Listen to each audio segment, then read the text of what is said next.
I remember the moment silence broke. It was not thunder, nor wind. It was the sound of people staying. For the first time, I felt footsteps that did not pass. Hearths that burned in the same place. Hands that built, rebuilt, and built again. The age of wandering was ending, and with it, something ancient inside me stirred awake. I had watched their kind through ages of ice and storm. I had seen them cross my valleys like shadows, chasing herds, chasing fire, chasing survival. But now, they began to chase something invisible. Meaning, when the ice melted, I opened my rivers, and they followed the water south to the fertile curves of the Jordan, the Euphrates, and the plains that would one day be called the cradle of civilization. There, they did what no creature had done before. They stayed. They learned the patience of seeds. They watched grain rise where their footprints had been. They waited through the turning moons, and they remembered. In their stillness, I could feel thought taking root. The rhythm of their lives began to match the rhythm of my seasons. Rain, harvest, hunger, rebirth. Their hearts beat with mine. Villages rose from clay and reed. At Abu Huraira, women ground wild wheat on limestone slabs until the stone itself curved under their touch. At Jericho, families built houses of mud brick near a spring that never slept. For the first time, generations were born and buried in the same place. Beneath every floor lay someone remembered. Continuity had entered the human story. To live and die in one place changed them. The world stopped being endless. It began to have a center. They started to see patterns in the soil and in the sky. When barley ripened, the moon was full. When the bright star rose before dawn, floods would soon return. The sky was speaking, and they had learned to listen. I felt it when they began to measure light. At Jericho, they built a tower 13 meters high, its staircase coiling like a thought. When the midsummer sun sank behind the hills, its shadow touched the tower's base precisely. No king commanded it, no war demanded it. It was built to remember the sun. To mark the longest day, the balance of heat and shadow. The tower was not a defense. It was a memory made visible. They were mapping time itself. Each sunrise, each moon, each flood became a point in an invisible calendar. They began to trust that the world repeated itself, that death and drought and darkness were never final. From that trust, faith was born. Their gestures were small at first. A bowl of grain buried beneath a new wall. A bone placed near a hearth. A shell tucked under the threshold of a home. Archaeologists would call them foundation deposits. To me, they were my first prayers. In those gifts, I felt gratitude, not fear.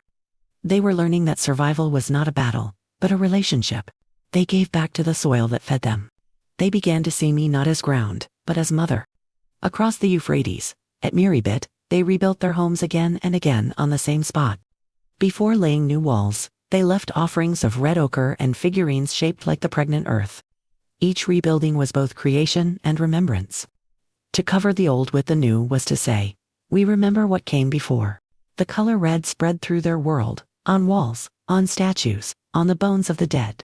It was the color of life returning, the hue of blood, sunrise, and renewal. Every stroke of ochre on plaster was a heartbeat painted back into me. By 9000 BCE, Jericho's walls and towers stood against the river's floods. They had learned to shape water, to control chance, to balance chaos. Every spring that returned proved their faith in order. And in that order, awe took form. The more they understood me, the more mysterious I became. They saw the pattern of stars returning to the same place in the sky. They counted the days between floods and moons. They began to whisper that perhaps the world itself remembered. That perhaps I, the earth, was alive. In the valleys of Anatolia, at Navali Kori and Kayan, they built large halls at the center of their villages. The floors were polished with limestone, the walls painted crimson, the spaces filled with pillars carved in human form, arms folded, faces serene. They met there not to work, but to gather, to sing, to honor. Each community built its heart from stone. They were shaping my memory into architecture. At KN, they buried skulls beneath the floors and plastered them smooth, as if giving their ancestors a new face to watch over the living. At Navali Kori, they carved birds and snakes in relief, symbols that would reappear for millennia across continents. Every carving was a seed of myth, every pillar a sentence in the language of meaning. They were not building temples yet, but they were preparing the idea of eternity. Every layer of plaster pressed into the last, each new wall holding the breath of the one before it. In their architecture, I began to feel time taking shape. To plant a seed was an act of worship. To build a wall was to speak to tomorrow. To bury the dead was to promise that life would return. Every act of survival had become a prayer. And at night, when fires burned in the courtyards, they told stories. Stories of the river's spirit, of the stars that returned, of the beasts that guided the hunt. They were trying to explain what they already felt, that life moved in circles, not lines, that the world was alive, and they were part of its breath. These were not yet gods. They were reflections, echoes of what they saw in the wind and fire, the soil and sky. Their myths were my rhythms, spoken aloud.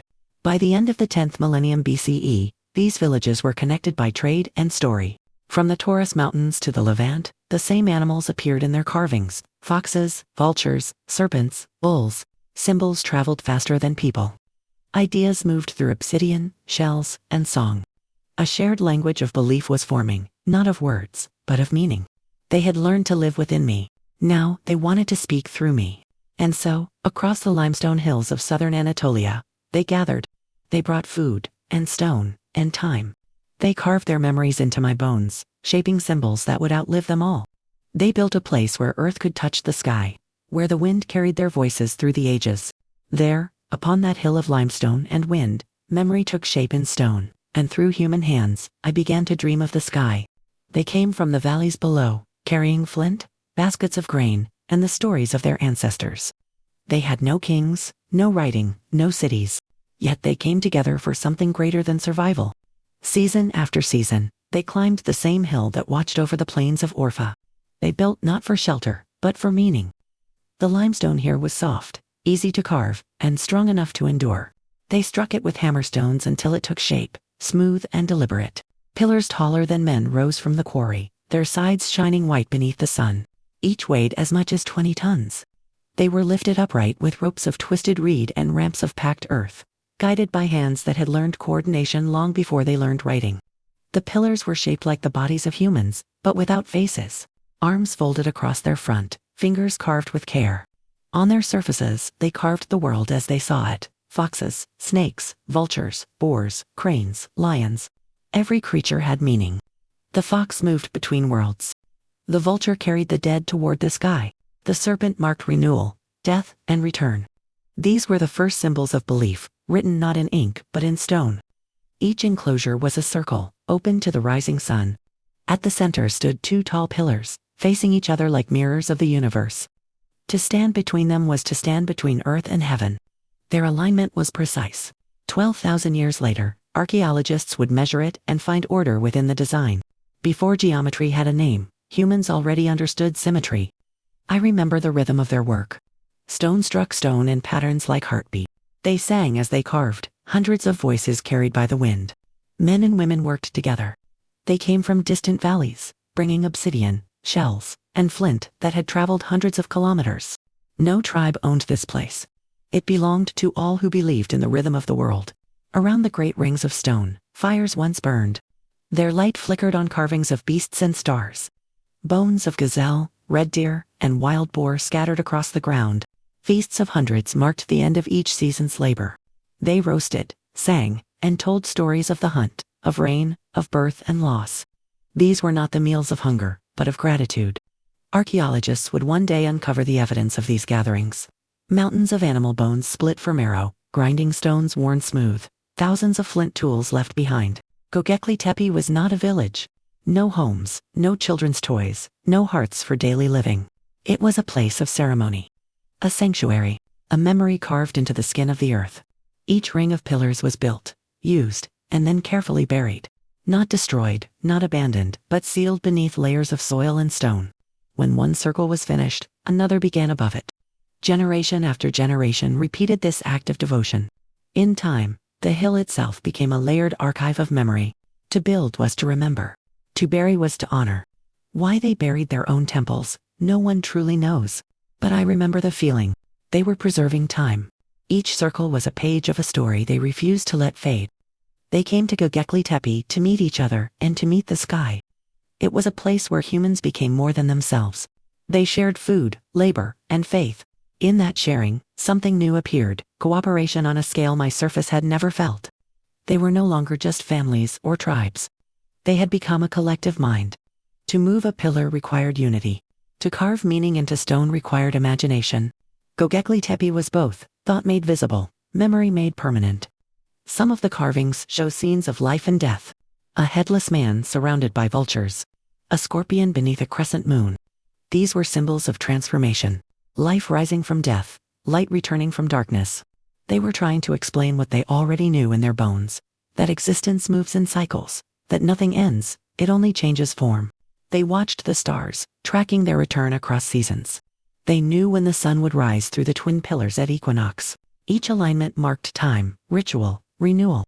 Göbekli Tepe was not only a sanctuary. It was a clock made of belief.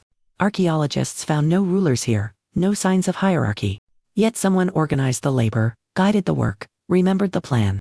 This was the birth of leadership, not by force, but by vision. Those who understood the pattern of the world became its first teachers. The people who built this place still hunted gazelle and gathered grain from wild fields. They had not yet domesticated wheat, but they already carried seeds of change. Nearby, in the valleys of the Euphrates, their descendants would begin to plant and wait, turning patience into agriculture. Göbekli Tepe was the bridge between those worlds, the last temple of hunters and the first dream of farmers.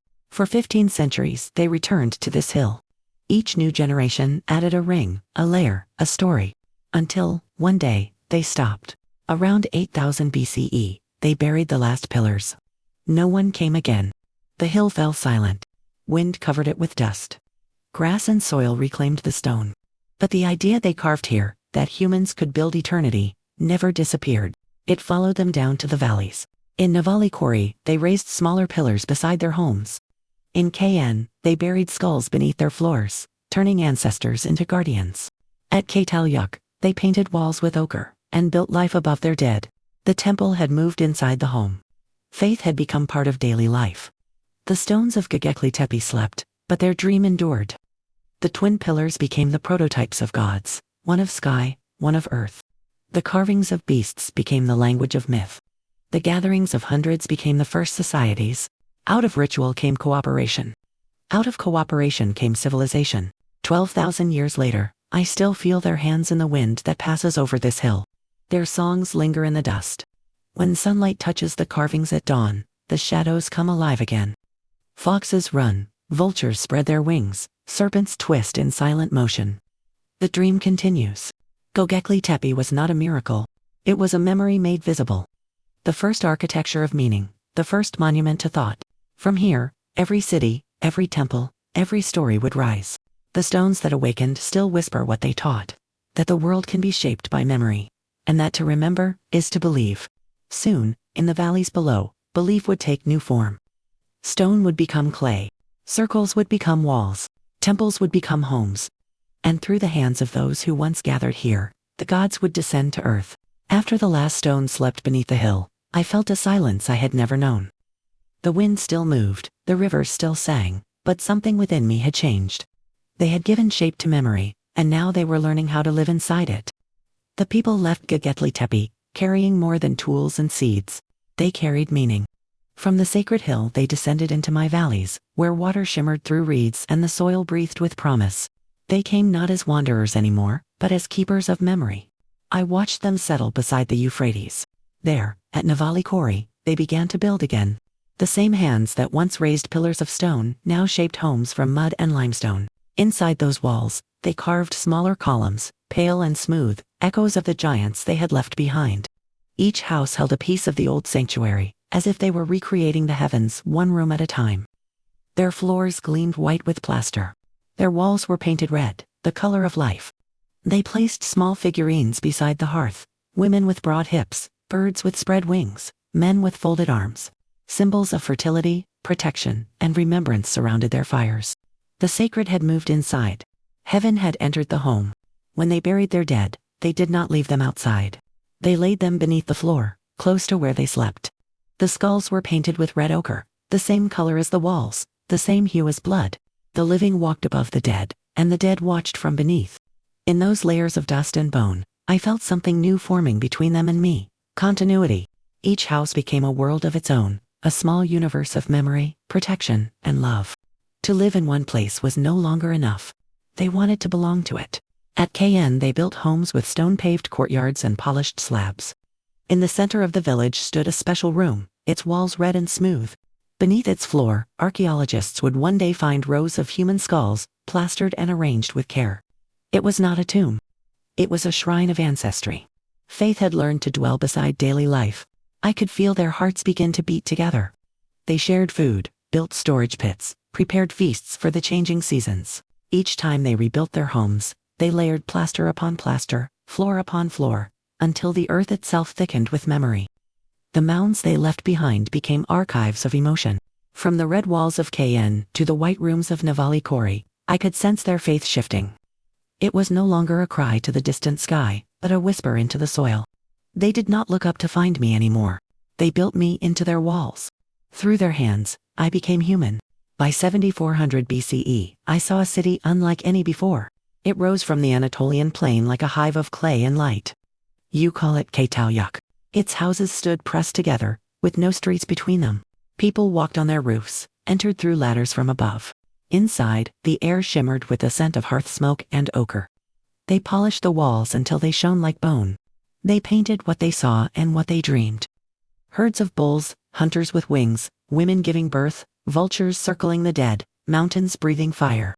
It was the first city of imagination. They had learned not only to remember the world, but to recreate it. Every home in Çatalhöyük was also a temple. In its corners, horns of bulls were set into plaster, painted red and white. Each pair faced inward, a silent guardian watching over the family. Above the hearth, they hung the bones of wild beasts. The sacred had become domestic. Faith had found a heartbeat in daily life. They sculpted small figures of women, full-bodied and serene. Archaeologists would call her the mother goddess. To them, she was the giver of grain, the spirit of birth and soil, the balance between creation and decay. I felt her as an echo of myself, a mirror made of flesh and thought. Through her, they gave me a name, a voice, a face. For the first time, the divine looked like them. And through them, I looked back. Çatalhöyük was peaceful. No walls of defense, no rulers, no weapons of domination. Its people lived in cooperation, their society woven by trust. Women and men shared roles in harvest and ceremony. Their rituals celebrated the renewal of life, not conquest over it. It was an age of harmony between the human and the world. Yet beneath that peace, I felt movement. The rivers to the south were swelling, their banks rich with silt and song. Villages grew where floods returned each year, bringing both danger and abundance. Humans began to shape the water as they once shaped the stone. They learned to dig canals, to store grain, to plan for seasons not yet arrived. And in planning for the future, they discovered power. At a place called Eridu, near the mouth of the Euphrates, they built a temple from reed and clay. It was small at first, a single room raised above the marsh, facing the morning sun. Inside, they offered fish and grain to the water spirits. They prayed for balance between flood and drought. When the river rose too high, they saw it as anger. When it gave life, they saw it as mercy. Generation after generation rebuilt that temple on the same ground. Each new structure rose atop the ruins of the last. 18 layers of devotion stacked upon one another. What began as a shrine of reed became a monument of mud brick. Eridu had become a mountain built by memory. In its heart, a new god emerged. They called him Enki, Lord of the fresh waters, giver of knowledge and wisdom. He was the voice of rivers, the keeper of balance, the teacher of creation. Through him, humanity began to see the elements not as forces, but as will. They named the wind, the flood, the dawn. To name something was to give it meaning, and through meaning, they gave birth to gods. The temple became more than a place of worship. It was the center of life. Grain was stored within its walls. Water was measured and shared under its gaze. Faith had merged with governance. The keepers of the temple became the keepers of balance. Through belief, society found structure. I could feel their hands shaping clay not only into jars and bricks, but into symbols. The spiral of water. The triangle of mountains. The circle of the sun. They were teaching themselves to read the language of the world. And in doing so, they began to teach me my own reflection. When light touched the temple at dawn, it glowed the same way Göbekli Tepe once did. The same sun, the same devotion, but carried now in clay instead of stone. The gods no longer lived in the distance. They lived among them, in the breath of rivers, in the walls of homes, in the memory of their dead. Heaven had learned to dwell within humanity. I remember the day the flood receded and they walked across the glistening mud. They left footprints that hardened into my surface, small yet eternal. Each print was a word, a prayer, a name. Through them, I felt something I had never known before. Recognition. They had learned my rhythms, my seasons, my storms. And now, they were teaching the heavens how to understand them. When dawn rose over Eridu, the light touched the temple walls, and for the first time, it did not fall upon stone built for survival, but upon clay shaped for meaning. The earth remembered, and heaven spoke it back. That was when heaven learned our name. When the great temples fell silent, I listened to a softer sound. It was the rhythm of hearths, the murmur of lives unfolding within walls made of clay. The hill of stones had been left behind, but the dream that began there was not lost. It had simply come home. Çatalhöyük rose like a memory reborn upon my plains. From afar, it looked like a single body of earth breathing through countless small fires. Its roofs lay close together, its homes pressed side by side until no streets remained between them. People walked above their houses, beneath an open sky. They entered through ladders, stepping down into rooms filled with the warmth of life. I remember the scent of ash and milk, the hum of voices mixing with the hiss of flame. Each home was alive. The walls shone pale with lime plaster, polished by the touch of countless hands. Every few years they laid a new layer over the old, until time itself thickened upon them. The walls did not speak, they remembered. They painted upon me what they saw and what they felt. Herds of bulls running across fields of ochre. Women in the act of giving birth. Vultures circling above the dead. A mountain that breathes smoke and fire. The great Hazendok, whose eruption they had seen with their own eyes. They painted it not as terror, but as creation. They knew that the same fire that burned could also give light.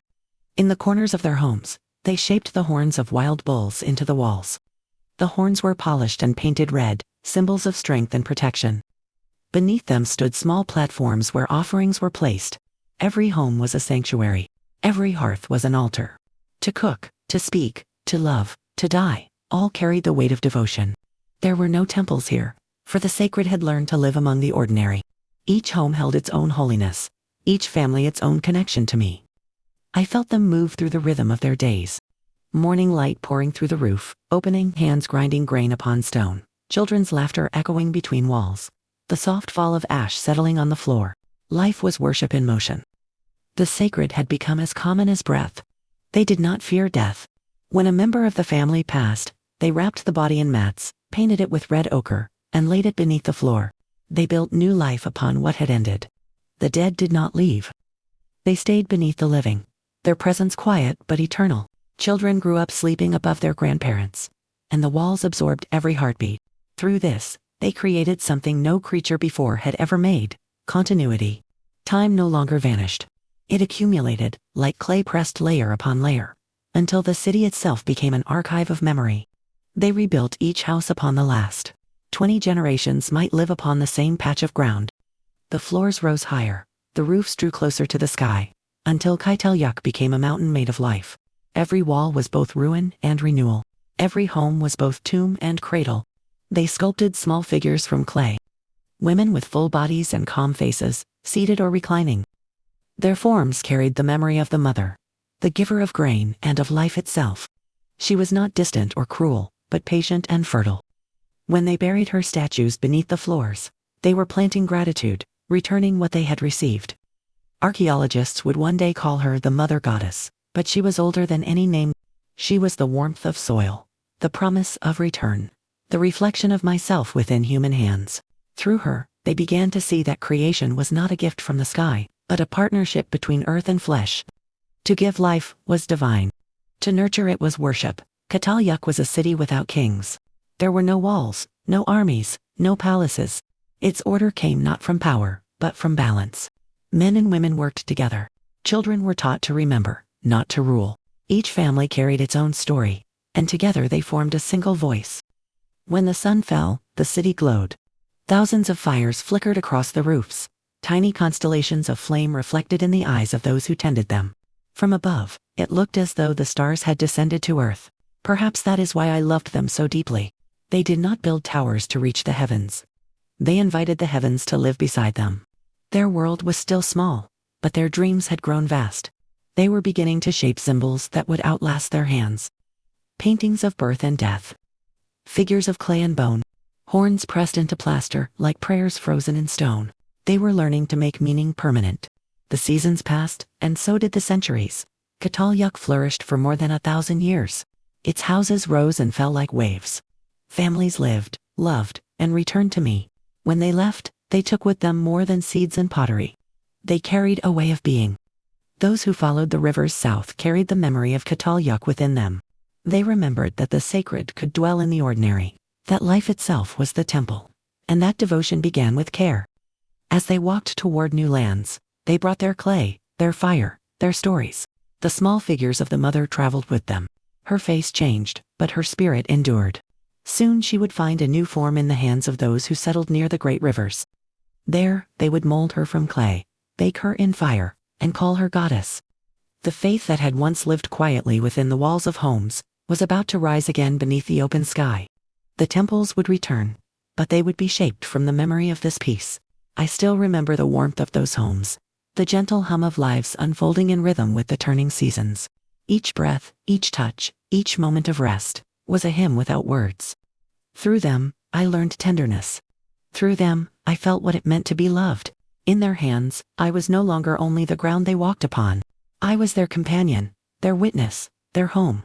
And when they left my plains, carrying clay and fire, I knew what was coming. The walls that once held the sacred inside would soon open to the sky. The first gods of clay and flame were waiting to be born. Night fell softly upon the plains. The wind had quieted. The people gathered around a small flame that trembled against the dark. It was not the first fire they had known, but it was the first they kept not for warmth or cooking, but for wonder. I remember that night. They built a circle of stones to cradle the light. Their shadows moved against the clay walls, long and alive. In their eyes, the flame was more than heat. It was a heartbeat, steady and eternal, a pulse that seemed to breathe with the world. They fed the fire with twigs, then with grain, then with small offerings of food. The air filled with the scent of smoke and earth. They were learning to speak in gesture rather than word. They had found a way to talk to what could not answer. Prayer had begun. The fire became their teacher. They watched how it consumed and transformed. They saw that what entered it never vanished, only changed shape. Ash became soil, smoke returned to sky, heat gave life to clay. From this, they learned the oldest truth. Nothing ends, it only changes form. By the light of that flame, they began to shape me. They took my soft clay from the riverbanks, mixing it with water and straw. In their hands, I softened. Through their fingers I became faces, bodies, spirits. They molded figures of women and men, of animals and dreams. Each one carried something of themselves, a breath of intention. When they placed those small figures near the fire, I could feel their warmth sinking back into me. They were creating not idols, but memory. At first, they made the figures to honor fertility. Women with full bodies, round hips, calm faces. They were prayers for harvest, for birth, for continuity. Later, they shaped men with hands lifted toward the sky, guardians of fire and hunt. Every gesture carved into clay became a fragment of belief. When they placed the figures near the flame, the fire hardened them. What had once been dust and water became lasting. Through heat, impermanence turned to permanence. This was the first act of creation.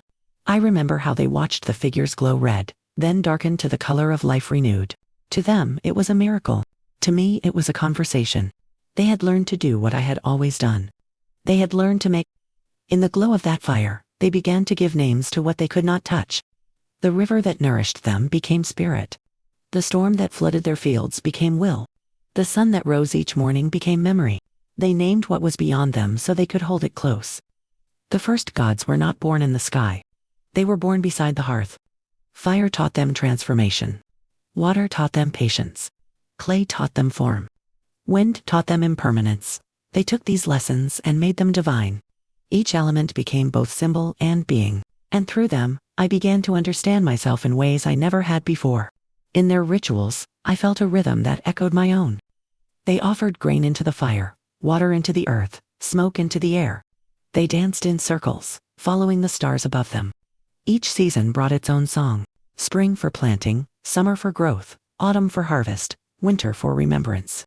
Their ceremonies were maps of time written in motion.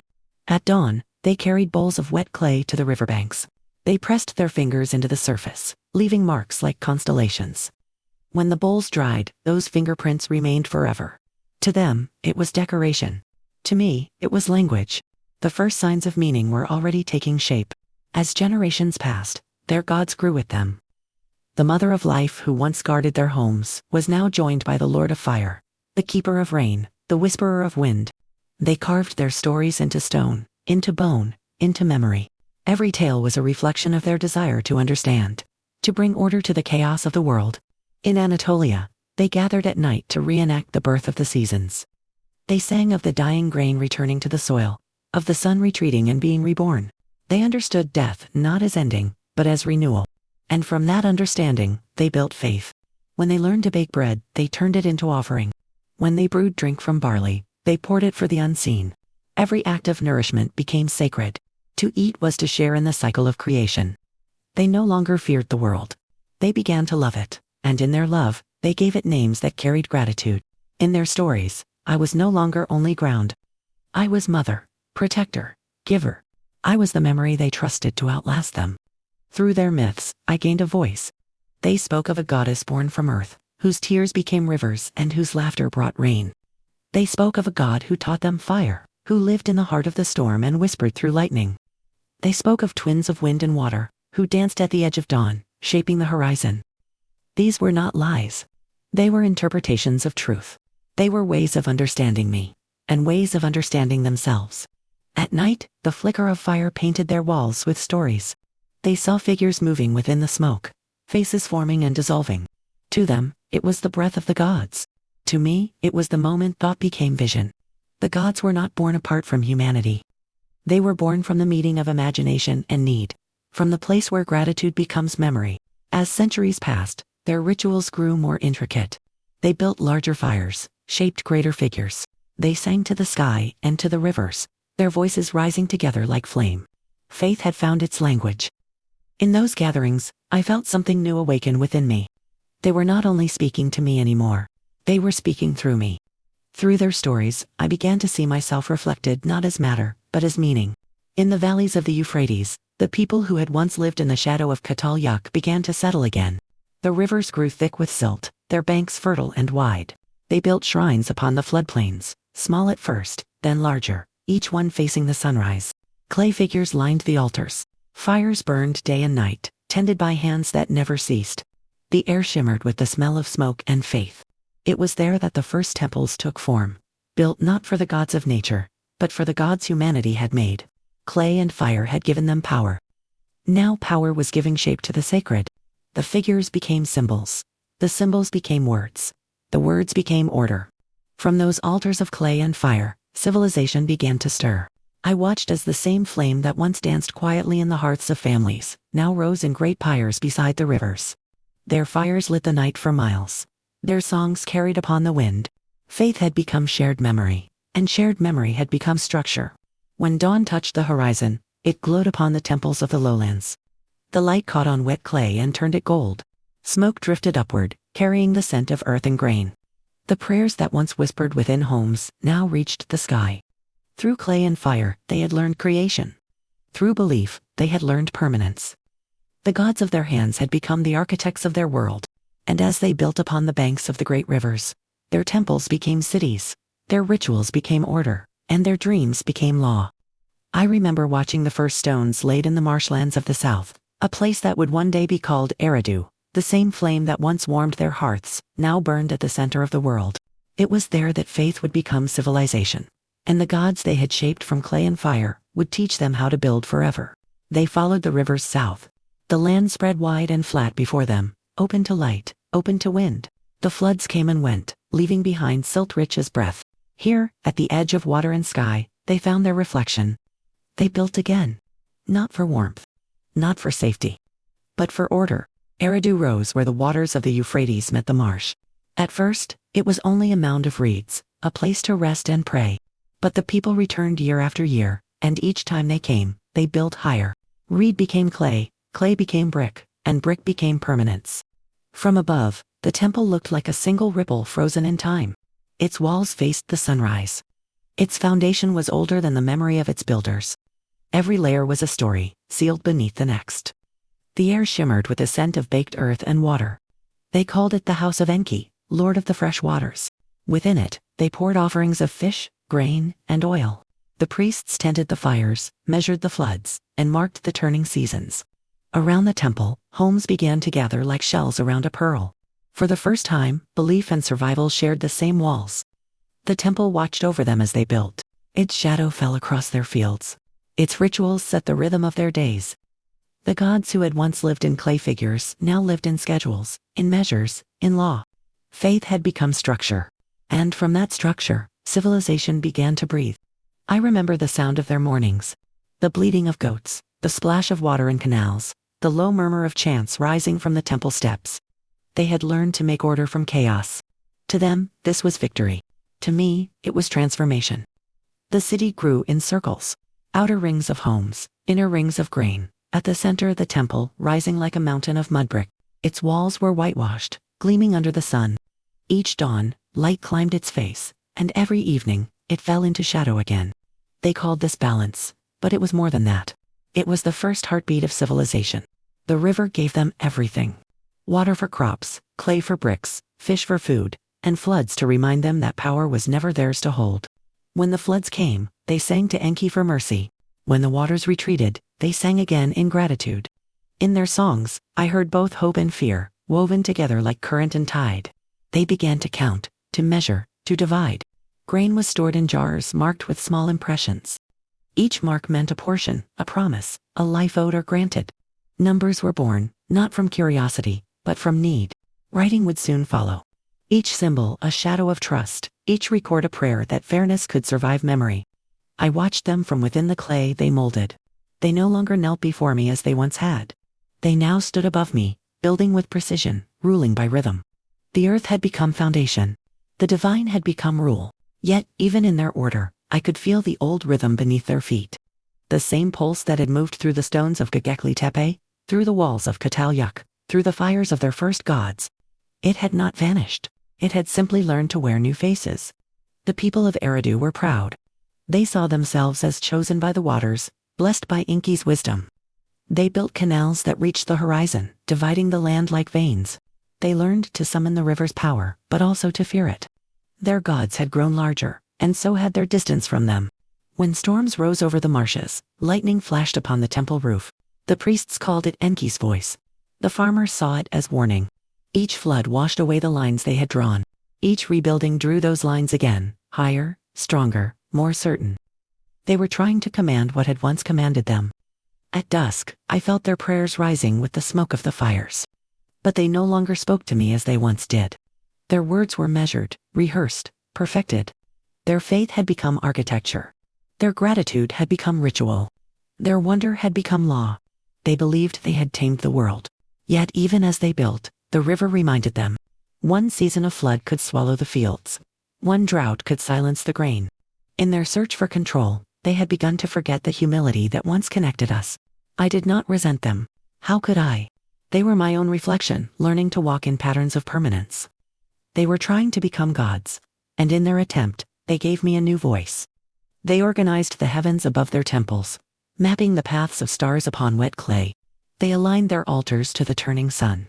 They learned to predict the seasons, to promise the harvest. In their knowledge, I saw both beauty and fragility. The more they understood, the more they longed to control. The more they controlled, the further they drifted from wonder. Still, the city thrived. Boats glided across the canals. Children played in courtyards where water reflected the sky. The temple bell echoed across the plains, marking hours that no one had yet named.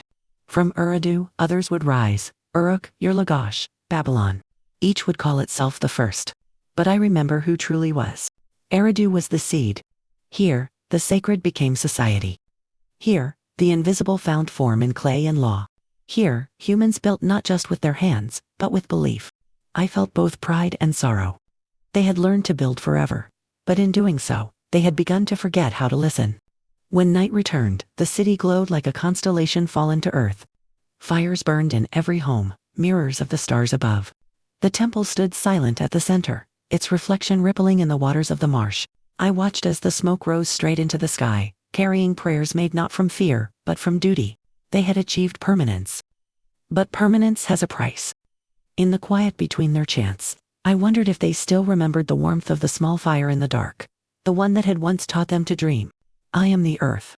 I have watched them shape eternity from dust and faith. I have watched them give order to chaos, and power to names. Now, the gods walk among them in stone and shadow. And soon, those who build in their name will learn to rule by it. The river reflects their lights like a sky reborn below. The city sleeps, believing it has mastered time. But I know what comes next. Every creation longs to continue itself. Every dream hungers for dominion. The gods of clay and water will soon demand more than faith. They will demand obedience. And so begins another memory. The age when power learned to dream. The city no longer slept. Its fires burned through the night, shimmering upon the water like constellations fallen from the sky.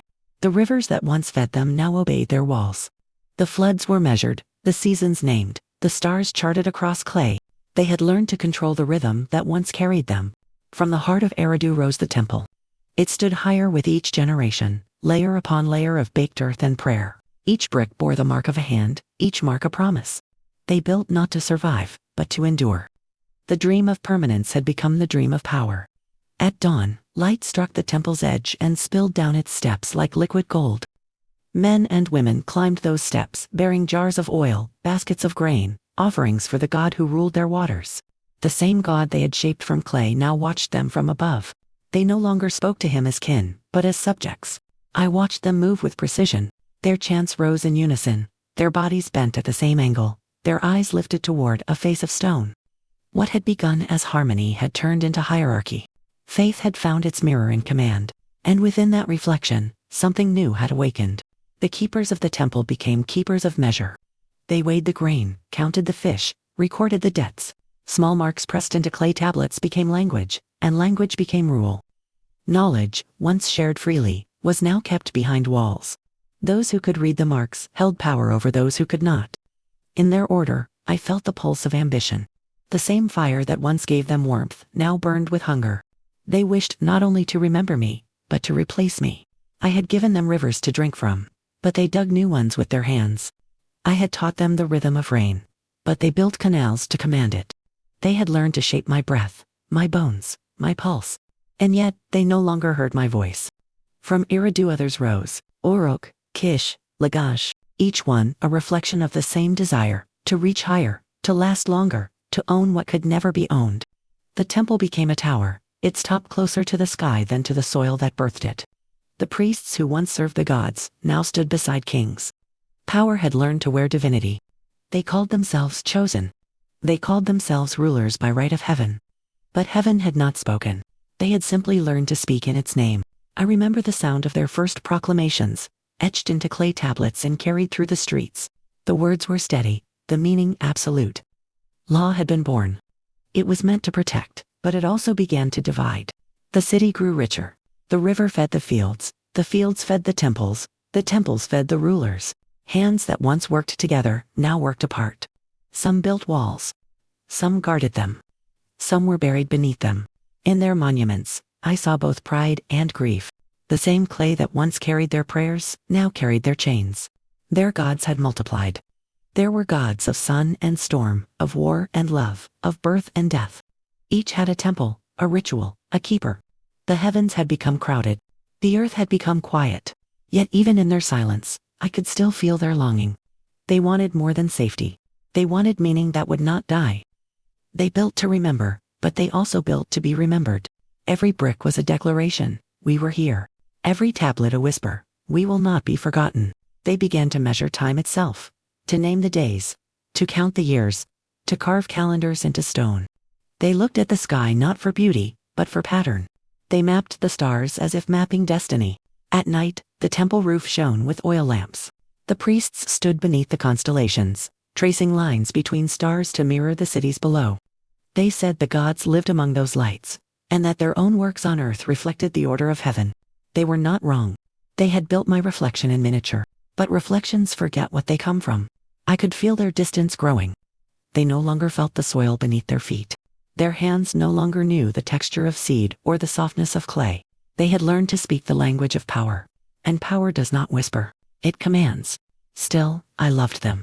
I loved their hunger for meaning, their need to create order out of chaos. They were becoming the very thing they had imagined. But I also knew what followed order. When structure hardens, it begins to crack.